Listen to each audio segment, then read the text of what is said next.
The upcoming video that you're about to watch is an argument between me and my podcast co-host Rudiggz. It's about the Game of the Year awards and whether DLC should be included as such. What I want to address before we get into it, because this is a disagreement, it is an argument, and it was done live on the Cloud and Console channel, is that it remained respectful throughout. Yes, we put jibes at one another. Yes, we called each other out, but we were respectful of one another. And I want this video to remain that way. I want this clip to remain respectful. You are going to want to comment. You are going to have your own thoughts on this matter, and you're going to want to air them down below. Whether you are speaking to another commenter or speaking directly to either of us in this video, please, please keep it respectful and keep it above board. Let's not degrade this into insulting one another and calling each other names. Let's have an honest and open conversation. So without further ado, here's the clip. Now, the next one I wanted to talk about may spark some controversy between the two of us here. But the Game Awards, which are...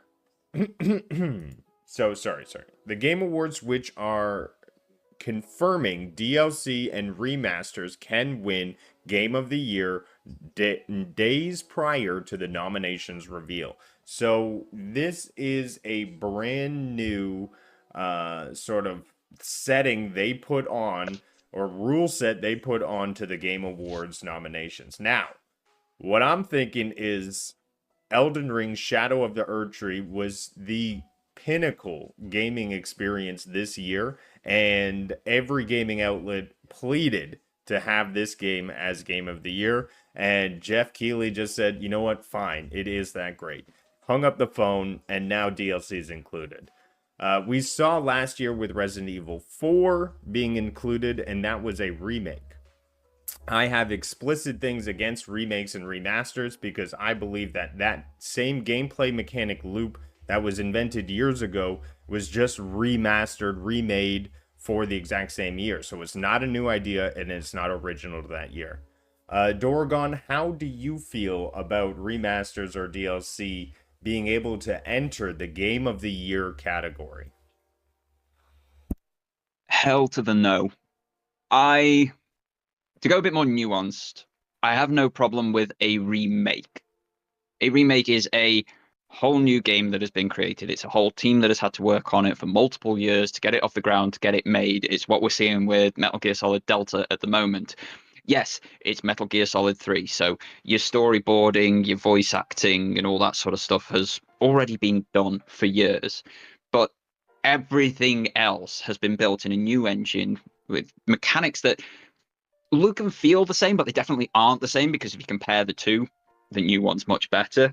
So I kind of don't have as much of a problem with a remake being included, especially if you're a little bit thin on the ground for quality otherwise. For DLC to be included, that's not a game. You can't just go and buy that game. I can't go and buy Shadow of the Erdtree and just play Shadow of the Erdtree. I have to buy Elden Ring and then Shadow of the Erdtree.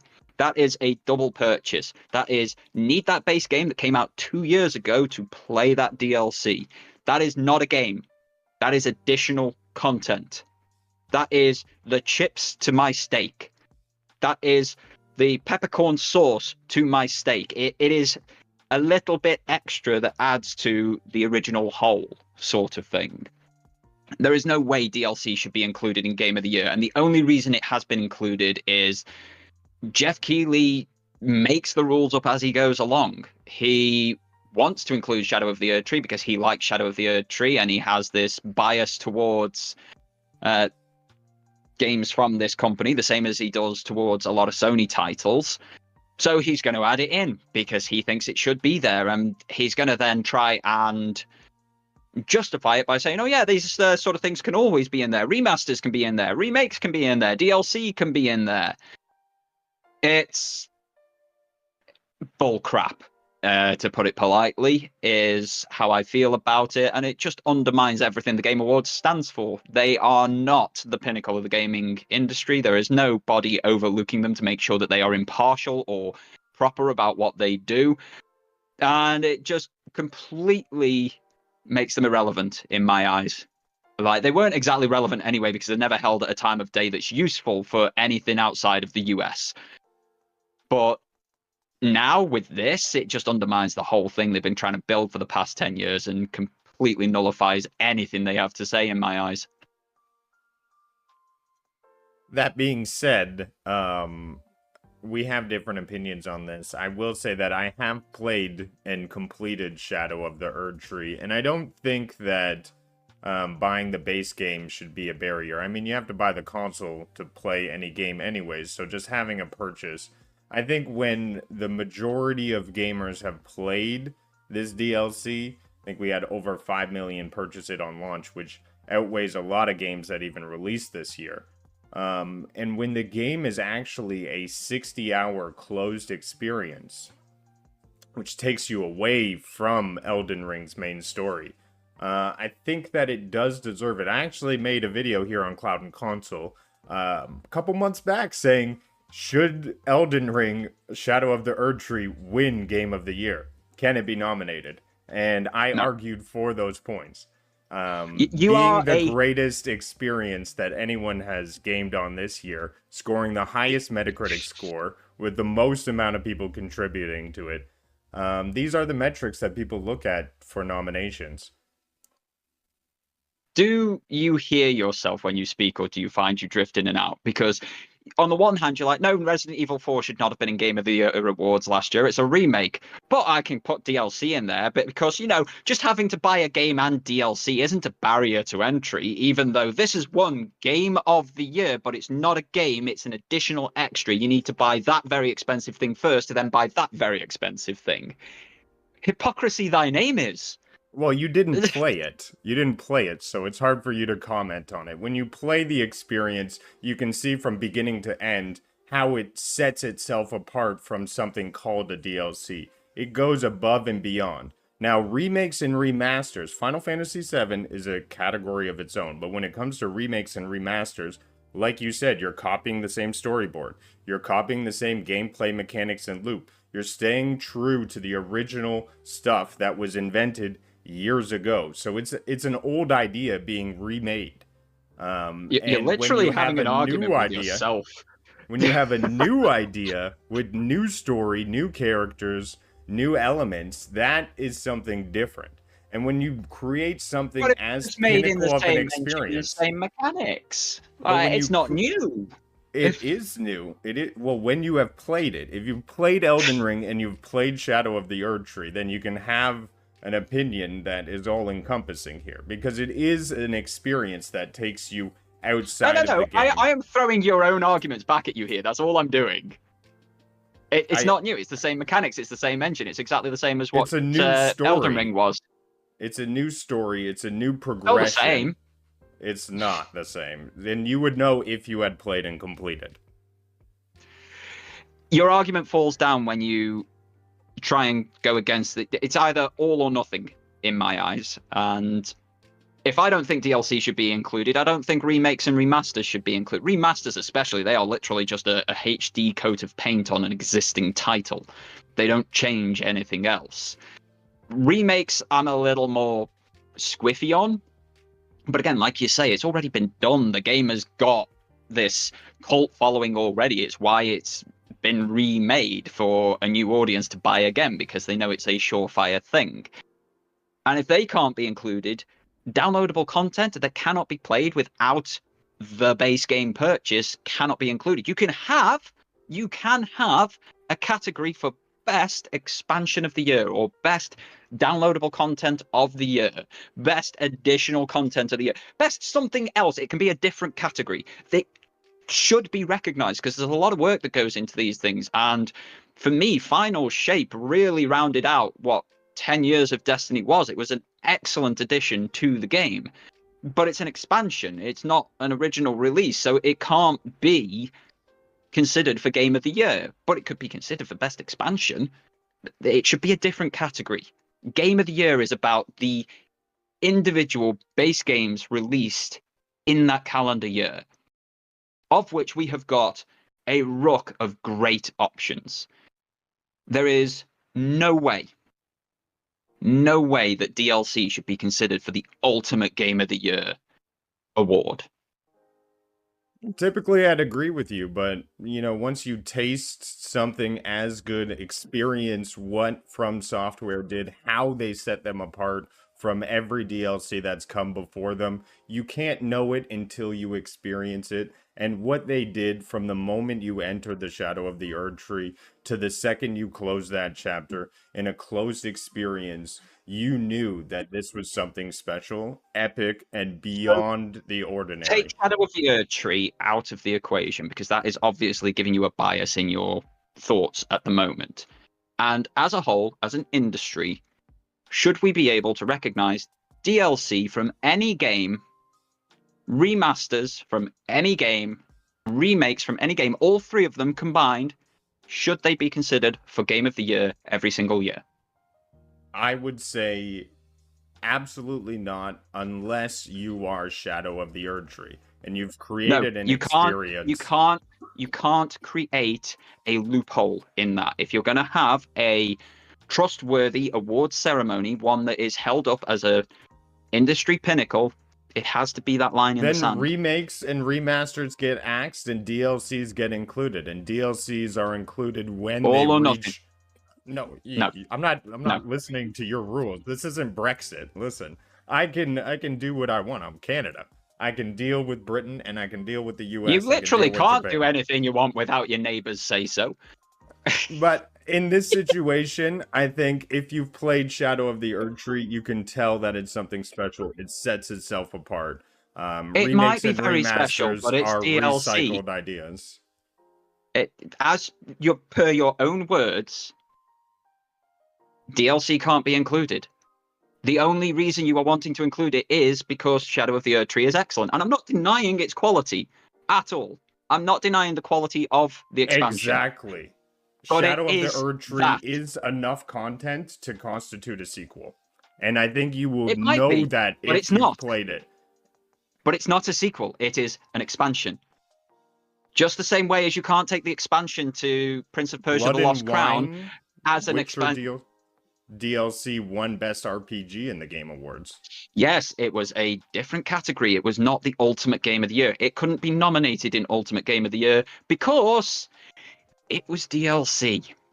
And it had way more content than many of the games that were in the Game of the Year category. This is what I mean. If you add that in this year, if you allow Shadow of the Erdtree to be nominated for Ultimate Game of the Year when it's not a game, it's not a sequel, it is downloadable content, it undermines everything that the Game Awards have worked to make for the past 10 years. You're such an absolutist. No, play the content and then you can see that it sets itself apart. It's different than regular DLC. And I think that's what you want to recognize. You want to recognize a lot of hard work going into an entertainment product. And I think that's a product that stands on its own feet. Let's take this another way. If you go into an ice hockey rink, just pick your stick up and wang it around someone's head. That shouldn't be a penalty, should it? Because you like the violence and it benefits your team. I don't know what you're saying here, Doragon.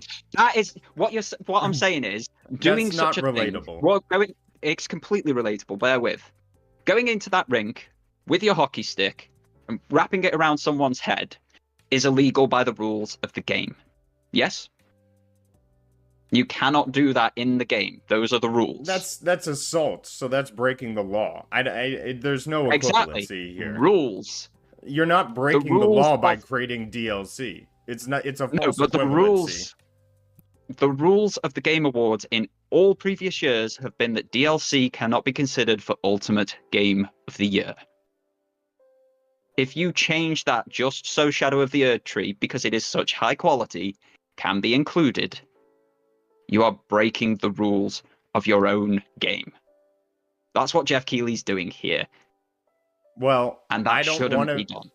I don't want to be like America and never change my constitution in 150 years. I think as times evolved, as products and market approaches to finances and gaming evolve, like creating a different game on itself would have been less of a market risk than creating Shadow of the Erdtree as a DLC. Like there's different financial structures that come into play when releasing this content. And I don't think that has nothing to do with the Game of the Year awards. I don't think that should hamper something being qualifying as a game of the year if in itself the content is so great it outweighs any other piece of entertainment that was released this year. And Metacritic and tons of people shouting Oh, who from gives the a damn about reviews. Metacritic? It's people who are That's what paid off these are by these people based to give it off. good reviews. That's what these game awards are based off of. No, We may it's hate not. the reviews, but It's a that's where they panel of come Jeff from. Keighley's friends. That's what the Game Awards are. It's a panel of Jeff Keighley's friends that he likes and trusts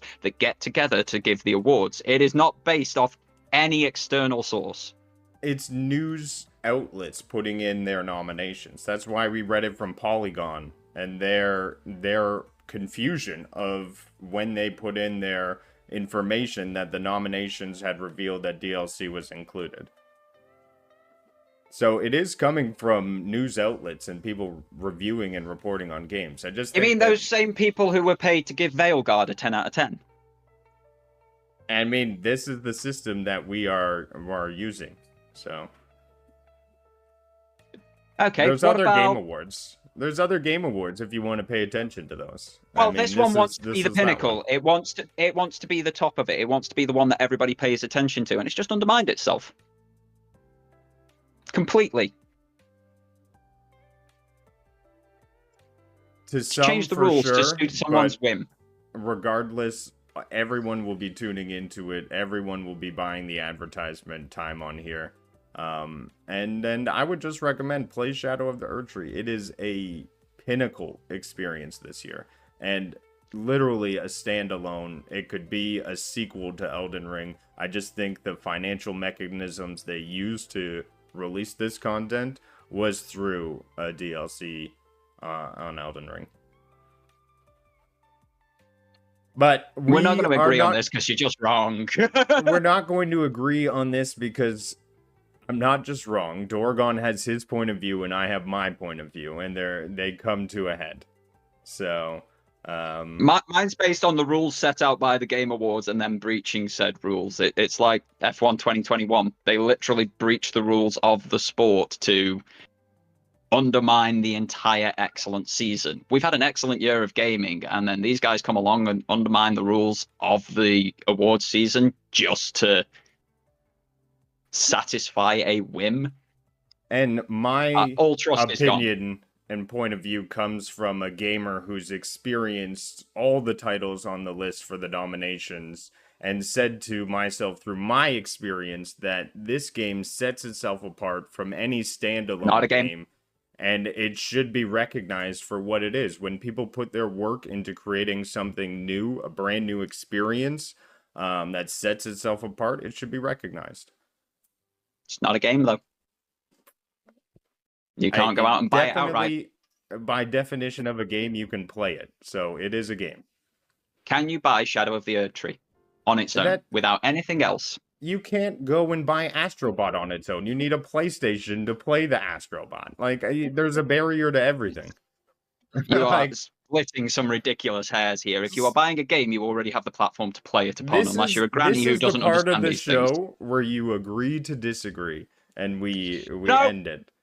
No, not when you are this far off base. This is why there is Brexit. I'm sorry, Britain. Canada gets along with everyone, and this is what we ought to stay spiky. But that's our show this week. I've got to head off to the bank.